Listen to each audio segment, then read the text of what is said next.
Hey, Tess from Cary. I've heard that diet breaks can help you lose weight and reduce plateaus. Is there any truth to that? And if so, how should I approach a diet break?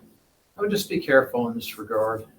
I think that idea, the idea, largely comes from the fact that your body gets adapted. It's designed to do this, to adapt to what you're doing, to be as efficient as it can be. So if you're taking in a certain number of calories of a certain kind, the idea is you'll get adapted to that and you'll learn to burn that exact number of calories, right? And certainly in circles where there's a lot of physical training going on, this is a concept that is encouraged.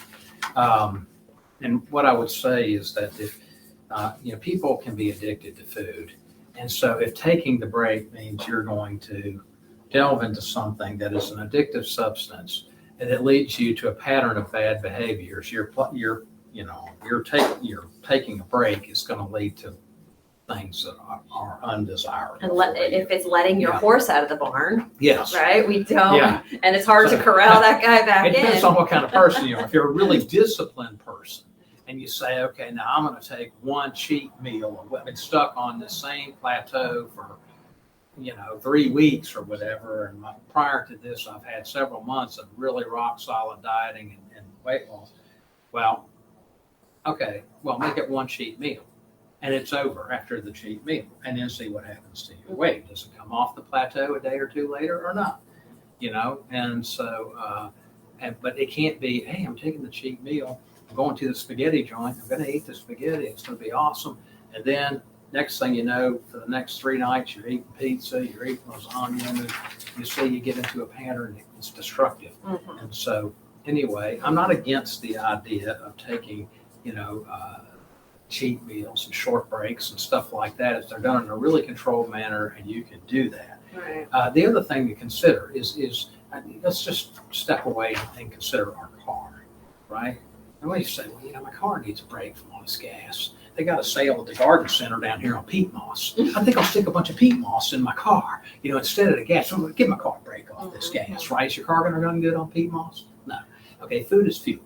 And when you put bad fuel into your body, you're not going to get a good result. So that's the other thing. I'm not a big fan of just taking a break and eating junk and then expecting your body to feel good. And I don't think it's going to feel good from that. And I don't think you're going to like the health result that you get. Anyway. I completely agree. Yeah. So Tess, excellent question. I'll just continue on that for a moment. For most of our patients, that is not a true statement. Okay? So the majority of people, this is not a requirement in order for them to get through their plateaus.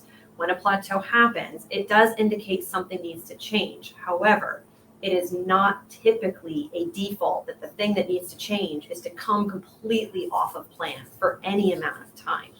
That may be something, but typically what we're going to do is we're going to change a more healthier variable within. So maybe we're going to do a little bit of fasting if we're eating 3 meals a day, or maybe if we're doing a lot of fasting, maybe we'll eat 2 or 3 meals in a day. So it's still within the plan that we had originally set, keeping very nutrient dense, high protein food a part of that plan, and not saying, oh, you're on a plateau, this is a good time to go get a buffet of spaghetti and pasta.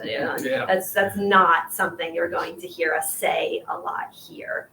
But that doesn't mean that on occasion for certain individuals it doesn't work. So how are you going to approach it if you're going to do it? Like Doc said, you're going to have a plan.